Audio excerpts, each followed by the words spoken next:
Hello, Mark. I'm Ivy, 言语词, and my student number is 38. I'm a freshman at NCUE. The title of the speech is A Doctor's Case for Medical Marijuana by David Casarett.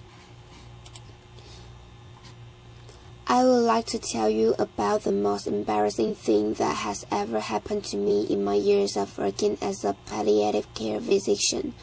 This happened a couple of years ago.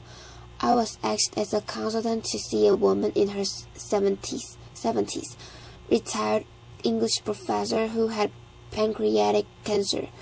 I was asked to see her because she had pain, nausea, vomiting.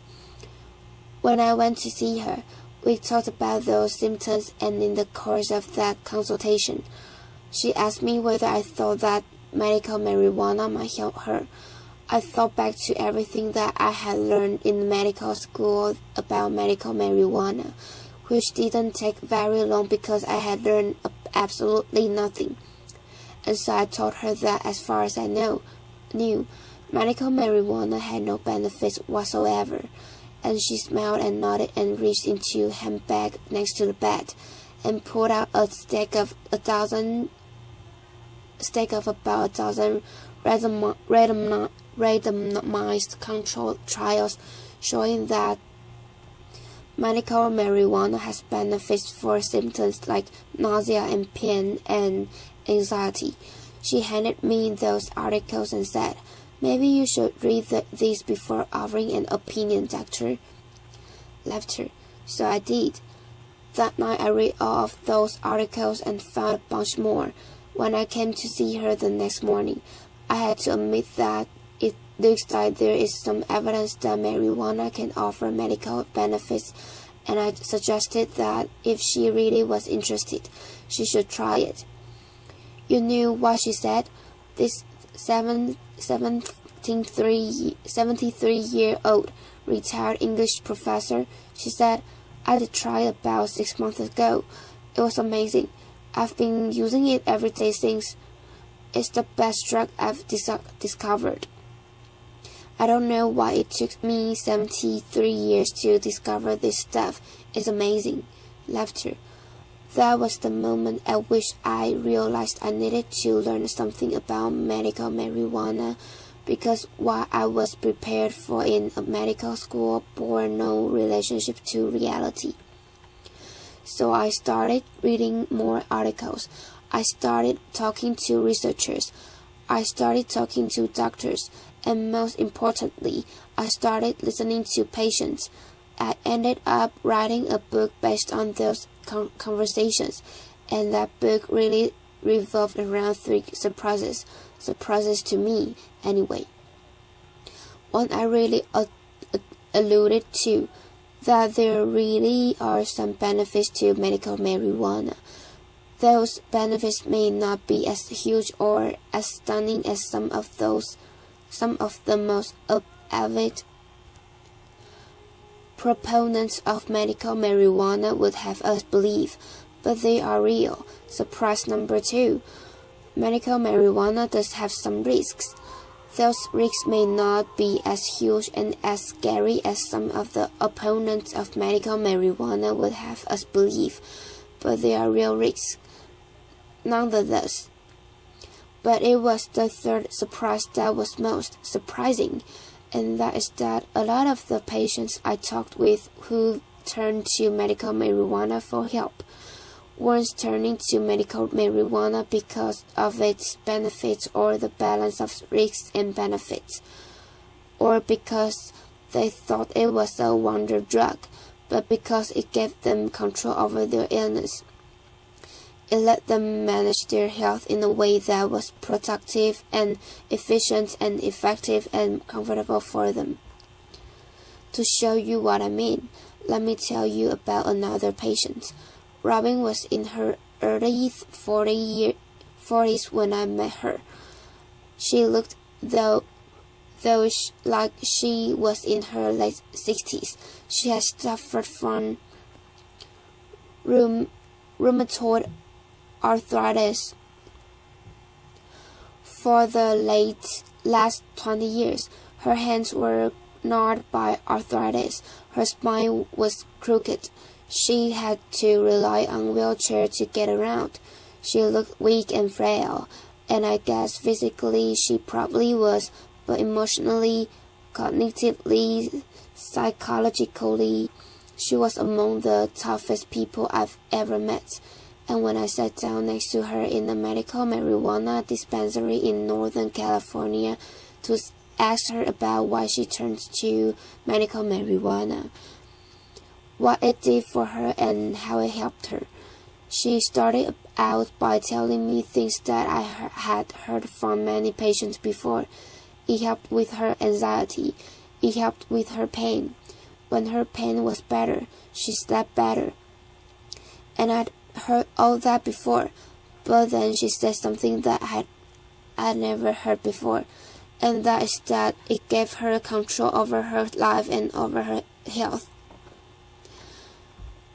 She could use it when she wanted, in the way that she wanted, and the dose and frequency that worked for her. And if it didn't work for her, then she could make changes. Everything was up to her. The most important thing she said was she didn't need anybody else's permission. Not a clinic appointment, not a doctor's prescription, not a pharmacist's order. It was all up to her. She was in control. And if that seems like a little thing for somebody with chronic illness, it's not at all. When we face a chronic serious illness, whether it's rheumatoid arthritis or lupus or cancer or diabetes or cirrhosis, we lose control and know what I said, when, not if. All of us at some point in our lives will face a chronic serious illness that causes us to lose control. We'll see our function decline. Some of us will see our cognition decline. We'll be no longer able to care for ourselves, to do the things that we want to do. Our bodies will betray us, and in that process, we'll lose control, and that's scary. Not just scary. That's frightening. It's terrifying.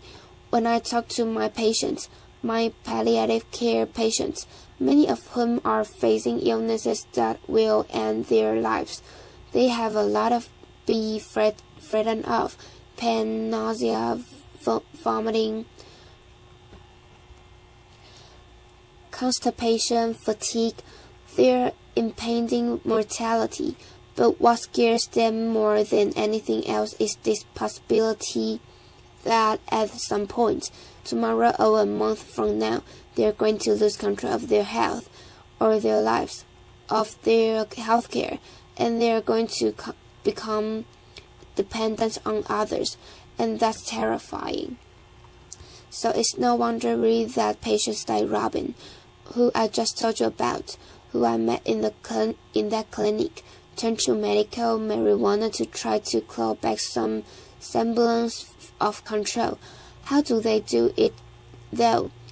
How do these medical marijuana dispensaries, like the one where I met Robin, how do they give patients like Robin back the sort of control that they need?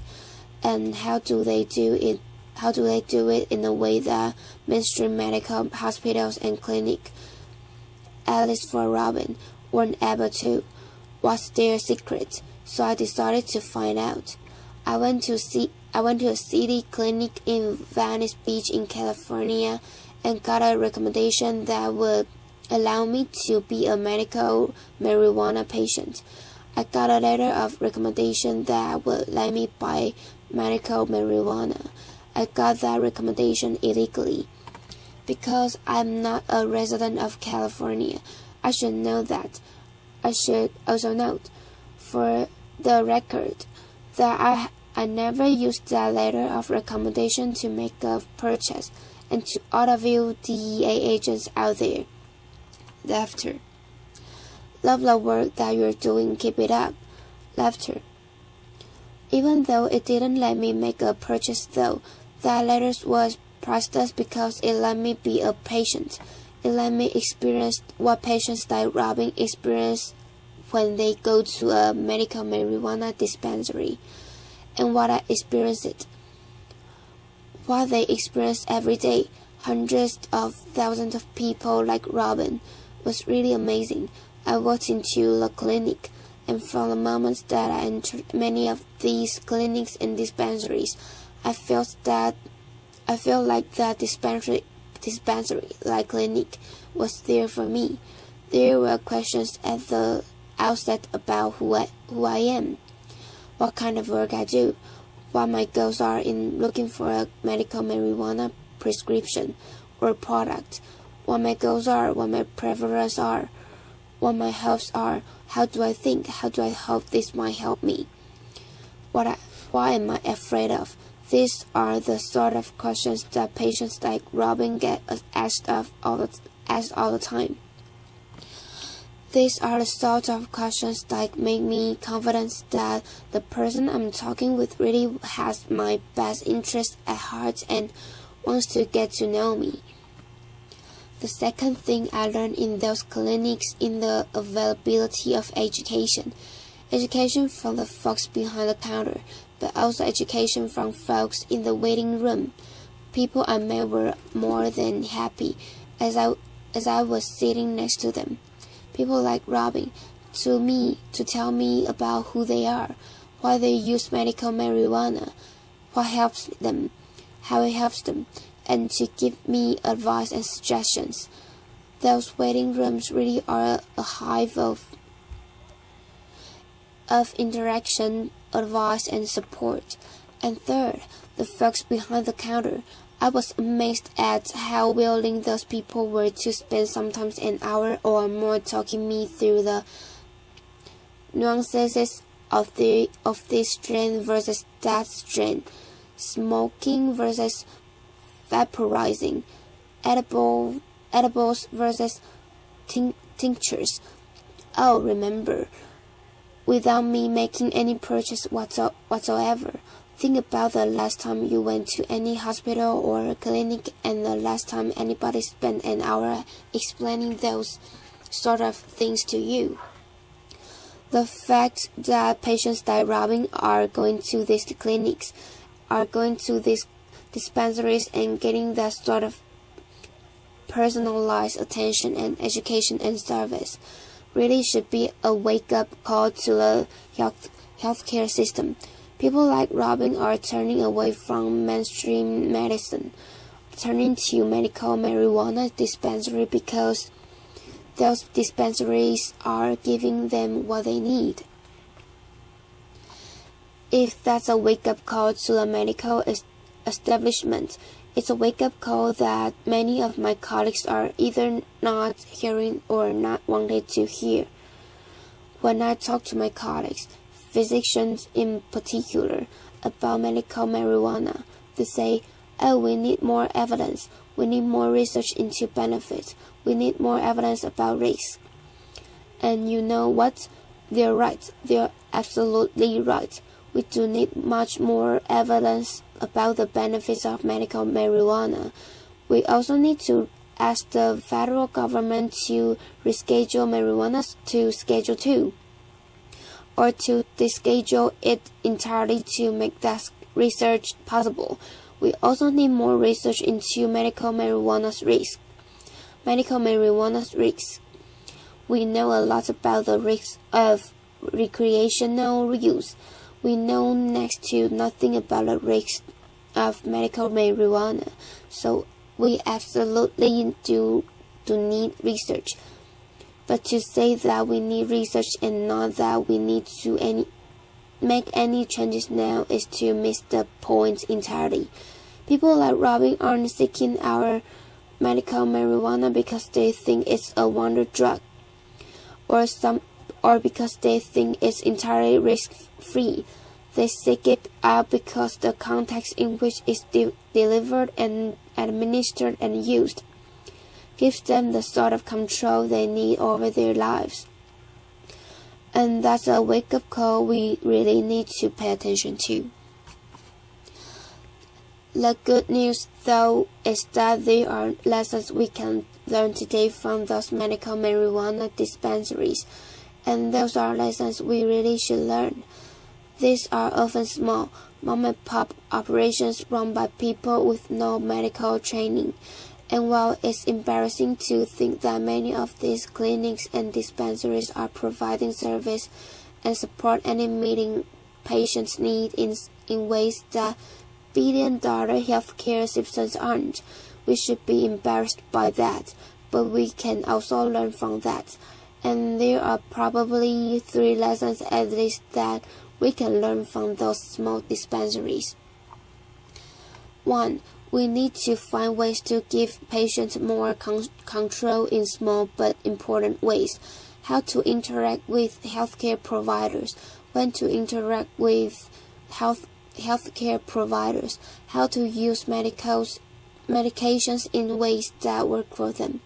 In my own practice, I've gotten much more creative and flexible in supporting my patients in using drugs safely to manage their symptoms. With the emphasis on safely, many of the drugs I prescribe are drugs like opioids or benzodiazepines, which can be dangerous if overused. But here's the point: they can be dangerous if they're overused, but they can also be ineffective if they are not used in a way that's consistent with what patients want and need.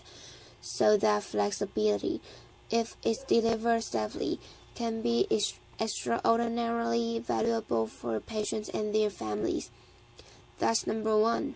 Number 2, education. Huge opportunities to learn from some of the tricks of those medical marijuana dispensaries to provide more education that doesn't require a lot of physician time necessarily, or any physician time, but opportunities to learn about what medications we're using and why, prognosis, trajectories of illness, and most importantly, opportunities for patients to learn from each other. How can we replicate what goes on in those clinic and medical dispensary waiting rooms? How patients learn from each other, how people share with each other, and last but not least, putting patients first the way those medical marijuana dispensaries do, making patients feel legitimately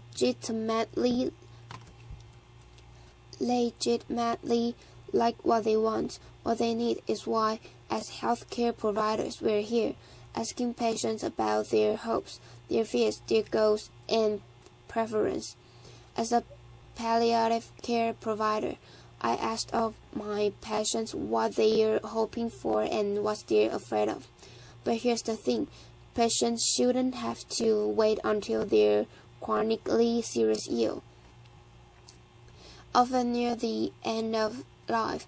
They shouldn't have to wait until they're seeing a physician like me before somebody asks them, what are you hoping for? What are you afraid of? That should be baked into the way what healthcare is delivered. We can do this. We really can. Medical marijuana dispensaries and clinics all across the country are figuring this out. They're figuring this out in ways that larger, more mainstream healthcare systems are years behind. But we can learn from them, and we have to learn from them.